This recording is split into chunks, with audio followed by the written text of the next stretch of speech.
जहाँ भीड़ जा रही है उस तरफ बढ़ने से पहले अपने विवेक से जांच ले, क्या वह भीड़ खाई की तरफ जा रही है। असत्य की भीड़ में खोने से अच्छा है सत्य के एकांत में खो जाए। मन की पीड़ा परमात्मा से मिलने का रास्ता है, यहाँ पर किसी की सांत्वना काम नहीं आती। एकांत और मौन ही तो परमात्मा से मिलवाता है। तुम जैसे हो ईश्वर की निर्मिति हो और श्रेष्ठ हो।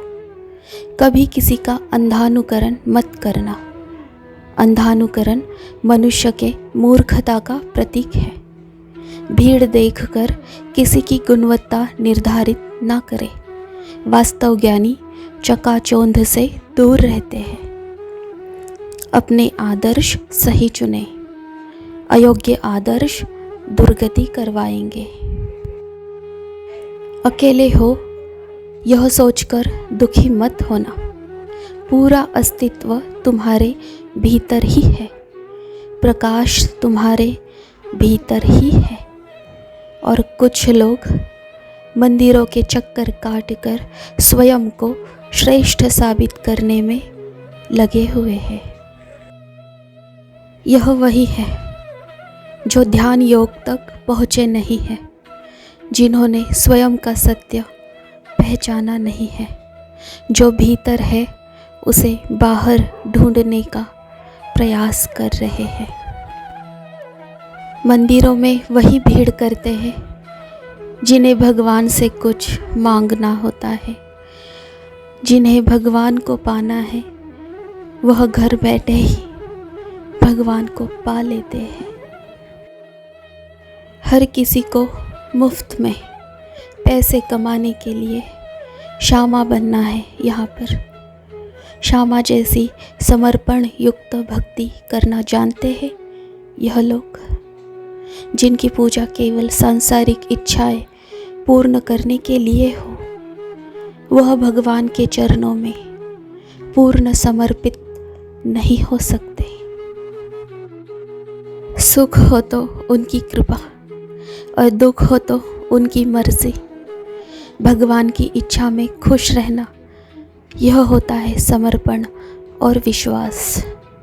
लेकिन कुछ लोगों को केवल सुख और सुख ही चाहिए होते हैं। ज़रा सा दुख आने पर इनकी श्रद्धा और सबूरी कमज़ोर हो जाती है। यह वास्तविक भक्ति नहीं। ऊदी से लेकर दियों तक लोगों ने अंधविश्वास फैलाना शुरू कर दिया है। संपूर्ण श्रद्धा और विश्वास के साथ ऊदी ग्रहण करने से बहुत लाभ मिलता है। मनुष्य ने वज्र शरीर के साथ जन्म नहीं लिया है। शरीर पर कहीं हल्की कहीं तीव्र पीड़ा होती है। उस जगह पर भी ऊदी लगाते हैं तो बहुत राहत मिलती है। और दिए स्वयं के भीतर जलाए, स्वयं का अज्ञानता का अंधकार दूर करे। लेकिन कुछ मूर्ख अपनी अज्ञानता के कारण भक्ति के सरल मार्ग को पाखंड और अंधविश्वास में परिवर्तित कर रहे हैं।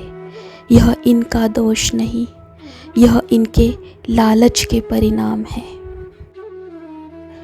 समझदार के हम सद्गुरु हैं, मूर्खों के नहीं। क्योंकि समझदार को समझाया जा सकता है, मूर्खों को नहीं। इसीलिए आपने भी मूर्खों से दूर ही रहना है। वाद विवाद नहीं करना है। यह स्वयं की मानसिक शांति भंग कर देता है। इन्हें दूर से ही नमस्कार करें। संसार की नींद में सोए मूर्खों को जगाया नहीं जा सकता। जो अंतिम सत्य से परिचित हुआ वही संसार से मुक्त हुआ। बाकी सब तो जब तक जिएंगे तब तक जिएंगे, फिर से आएंगे फिर से जाएंगे। जीवन छोटा है और मुक्ति का रास्ता लंबा है। अंधेरा होने से पहले यानी मृत्यु से पहले वहाँ तक पहुँचने की कोशिश करें। ज़रा लख 84 से बचने के लिए भक्ति करें। सत्य श्रद्धा दिखाए, सत्य सबूरी दिखाए, फिर सत्य ज्ञान दूंगा। आडंबर और दिखावे मुझे प्रभावित नहीं करते। मेरी उपासना की ओर जो बढ़ते हैं वे भाग्यशाली हैं। जो मेरी तरफ आते हैं वे मुझ में ही मिल जाते हैं। यह सुनकर कुछ अति आत्मविश्वासी हो गए हैं। दिन दहाड़े भक्ति का गलत प्रचार कर रहे हैं, असत्य छल कपट कर रहे हैं, पाखंड अंधविश्वास फैला रहे हैं। साक्षात परमात्मा परब्रह्म को चमत्कारी बाबा की उपाधि दी जा रही है। केवल स्वार्थ के लिए जुड़ने वाले ईश्वर के परम दिव्य स्वरूप तक कैसे पहुंच सकते हैं? केवल मुख से बोलना और हृदय में अनुभव करने में बहुत अंतर होता है। जो उपासना केवल शरीर से करते हैं वे भाग्यशाली कैसे हो सकते हैं? इसीलिए तो स्वयं के सत्य तथा निराकार परम तत्व तक पहुँच नहीं पाए हैं। अभी तक मूर्ति में पत्थर ही देख रहे हैं और मंदिरों के चक्कर ही काट रहे हैं। और जो संसार में मिले हुए हैं वे मुझ में कैसे मिल सकते हैं?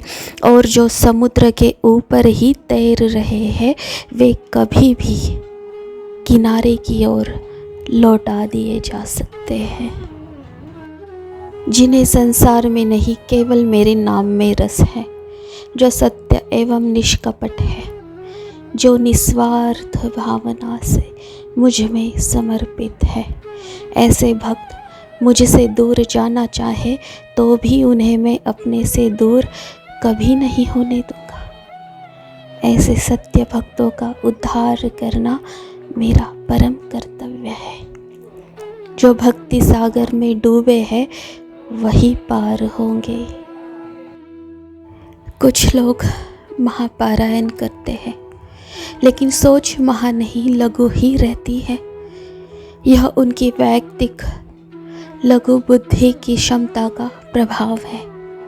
जिनकी सोच केवल संसार तक है वे संसार से परे कैसे पहुंच सकते हैं? वे महासोच कैसे रख सकते हैं? इसीलिए राहों में मिलने वाले लोगों की बातों में न आए। स्वयं सत्य भक्ति करे, सत्य मार्गदर्शन मिलेगा। सच्चरित्र पूरे मन से पढ़े। तुम्हारी सांसारिक तथा पारमार्थिक प्रगति हेतु मैं मार्गदर्शन करता रहूँगा। श्रद्धा सबूरी रखे, सब भला होगा। खुश रहें।